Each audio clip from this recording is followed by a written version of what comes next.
এরপর আসছে তৃতীয় ধরনের মানুষের কথা। ওয়াল্লাযীনা ইয়াকুলুনা রাব্বানা ইসরিফ আন্না আযাবা জাহান্নাম ইন্না আযাবাহা কানা গরামা ইন্নাহা সাআত মুস্তাকাররা ওয়া মুকামা। এই মানুষেরা শুধু একটি দোয়া করে, দোয়ার তালিকা নয়, তাদের একমাত্র দোয়া হলো, ইয়া আল্লাহ, আমি জাহান্নামে যেতে চাই না। অন্য যেখানেই রাখেন, জাহান্নামে নয়। আমাকে জাহান্নামে রাখবেন না, আমাদেরকে জাহান্নামের শাস্তি থেকে দূরে রাখুন। অবস্থান করার জন্য এটা বিভৎস একটা জায়গা। আমি এটা এক মুহূর্তের জন্যও দেখতে চাই না। আমি সেখানে স্বল্পস্থায়ীভাবে থাকতে চাই না, আর আমি সেখানে দীর্ঘস্থায়ীভাবেও থাকতে চাই না। দোয়াটি মনোযোগ দিয়ে শুনুন।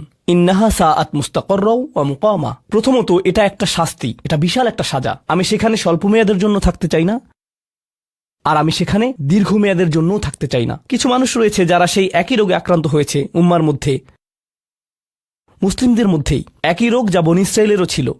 তারা বলেছিল, আল্লাহ আমাদেরকে শাস্তি দিবেন না, ইল্লা আইয়ামাম মাদুদা, দিলেও কয়েকদিনের জন্য। মুসলিমদের মনোভাবও এমন হয়েছে। তারা বলে, আল্লাহ আমাদের শাস্তি দিবেন, কিন্তু তা তো চিরদিনের জন্য না, তাই না? আমরা মুসলিম, একসময় আমরা ঠিকই বেরিয়ে আসব। ঠিক আছে, ভালো, আমি জাহান্নামে যাব, কিন্তু এটা হবে দীর্ঘ সাপ্তাহিক ছুটির মতো, আর তারপর আমার আর সমস্যা নেই।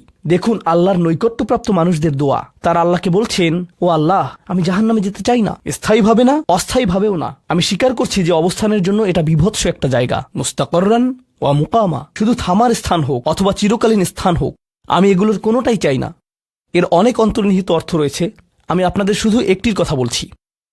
দেখুন, আপনি এবং আমি কখনোই প্রলুব্ধ হওয়া থেকে বাঁচতে পারবো না। হারাম সবসময় আমাদের সামনে আসবে, আর এটা সবসময় আমাদেরকে আহ্বান করবে। আর শাইতানু ইয়াইদুকুমুল ফাকর, শয়তান তোমাদেরকে দেউলিয়াত্বের প্রতিশ্রুতি দিবে। অন্য কথায়, যখন আপনি হালাল পথে চলবেন, শয়তান আপনাকে প্রতিশ্রুতি দিবে, তুমি সুযোগ হারিয়ে ফেলছো, তুমি বঞ্চিত হচ্ছ, সবাই কত মজা করছে, তুমি অনেক মজা করতে পারতে, তুমি আরও অর্থ উপার্জন করতে পারতে, তুমি আরও ইন্দ্রিয় সুখ উপভোগ করতে পারতে। সেই সব সময় আপনার কাছে বিজ্ঞাপন দিতে থাকবে, বিকল্প পণ্যের, বিকল্প পন্থার, নিজের কামনাকে চরিতার্থ করার। কিছু যায় আসে না যে কতটুকু কোরআন মুখস্থ করেছেন, কিছুই যায় আসে না যে কি পরিমাণ তাহাজ্জুদ আপনি পড়েছেন।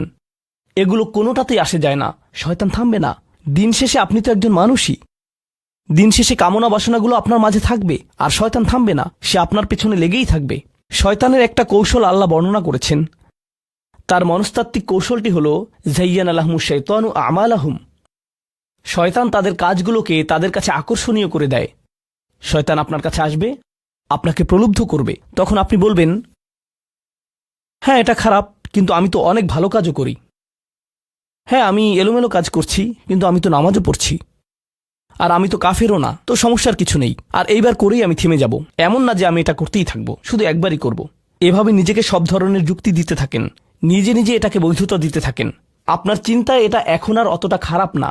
আর তারপর যখন এমন মানুষ চারপাশে থাকেন যাদেরকে বলেন যে এটা তো খারাপ, আর তারপর যখন এমন মানুষের চারপাশে থাকেন যাদেরকে বলেন যে এটা তো খারাপ, তারাও আপনাকে বলে, না ভাই, কাম অন, এটা অতটা খারাপ না, থামো তো, এরকম কথা বলো না, না আল্লাহ ওইরকম না, আল্লাহ তোমাকে শাস্তি দিবেন না, কেন এরকম হতাশাজনক কথা বলছো, তুমি অতিরিক্ত চিন্তা করো।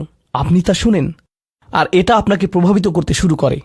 কিন্তু যখন কাজটা করে ফেলেছেন, যেটাই করেছেন, হতে পারে এটা অ্যালকোহল অথবা অন্য কোনো মাদক, এটা কারোর সাথে সম্পর্ক হতে পারে, সেটা যাই হোক, যখন নিজেকে বলেন যে এটাই শেষবার, কিন্তু এটাই শেষ তো না।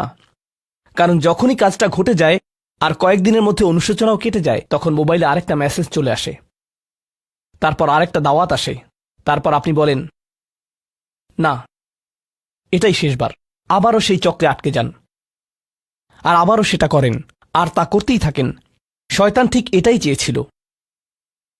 মানুষ এই চক্র বন্ধ করতে পারে, আল্লাহর প্রতি নিবিষ্ট হয়ে বলতে পারে, ইয়া আল্লাহ, আমার বন্ধুরা কি বলেছে তাতে কিছু যায় আসে না, শয়তান কি ওয়াসওয়াসা দিচ্ছে তাতে কিছু যায় আসে না, কতবার এই বিভৎস চক্রে আটকা পড়েছি তাতে কিছু যায় আসে না। আমি ফিরে আসলাম 2 দিন অনুতপ্ত থেকে, আবারও পাপে লিপ্ত হওয়া থেকে। আমি ফিরে আসলাম আপনার কাছে ক্ষমা চাওয়ার পর আবারও পাপ করা থেকে। ওয়ালাম ইউসিরু আলা মা ফাআলু ওয়া হুম ইয়ালামুন। তারা পাপ কাজগুলো বারবার করে না, আর তারা জানে যে তারা কি করছে। আমি সেই লোকদের অন্তর্ভুক্ত হব না। ওয়ালাইসাতিত তাওবাতু লিল্লাযীনা ইয়ামালুনাস সাইয়্যাত। তওবা, অনুশোচনা তাদের জন্য কাজ করে না যারা পাপ করতেই থাকে। এমনকি তওবা করার পরেও এটা সেই মানুষদের জন্য না যারা এই চক্রে আটকে যায়। এটা তাদের জন্য যারা বলে, ইয়া আল্লাহ, আমি জাহান্নামে যেতে চাই না, আমি জাহান্নামের যোগ্য অনেক কাজ করেছি, কিন্তু এখন আমি থেমে যাচ্ছি। আর এটাই চূড়ান্ত। তারা হলেন আল্লাহর কাছে বিশেষ মানুষ। কারণ আল্লাহ জানেন এটা কতটা প্রলুব্ধকারী ছিল, আল্লাহ জানেন সেই আসক্তি কতটা শক্তিশালী ছিল, আল্লাহ জানেন পাপের কত গভীরে আপনি ছিলেন, আল্লাহ জানেন আপনার উপর শয়তানের সেই দীর্ঘ নিয়ন্ত্রণের কথা, আর আপনি সেই নিয়ন্ত্রণ ভঙ্গ করতে এবং আল্লাহর কাছে ফিরে আসতে সক্ষম হয়েছেন। আল্লাহর পথে আপনার এই যাত্রা অন্য মানুষের তুলনায় অনেক কঠিন। আপনার সামনের প্রলোভনগুলো অনেক শক্তিশালী, আপনার প্রতি অভিকর্ষের টানটি অনেক বেশি শক্তিশালী, আর এর সাথে লড়াই করে যেহেতু আল্লাহর কাছে এসেছেন, তাই আপনি বিশেষ মর্যাদা সম্পন্ন। এটা মনে করবেন না যে আমি তাহাজ্জুদ পড়ি না তাই আমি অতটা ভালো না, অথবা আমি আরবি জানি না, বা আমি এখনো সম্পূর্ণ কোরআন পাঠ করিনি আর আমি তাজবিদের নিয়মগুলো জানি না। না না না না না, আপনার বিশেষত্ব এজন্য না যে আপনি 17 বার হজ করেছেন। আপনার জ্ঞান এবং ইবাদতের জন্য আপনি আল্লাহর কাছে বিশেষ না, আপনি আল্লাহর কাছে বিশেষ মর্যাদা সম্পন্ন, কারণ আপনি পাপ থেকে বেরিয়ে এসেছেন আর আপনি শুধু তার ভয়েই ভীত। এটাই আপনাকে আল্লাহর কাছে বিশেষ মর্যাদা সম্পন্ন করে। তাই আপনিও ইবাদুর রহমান।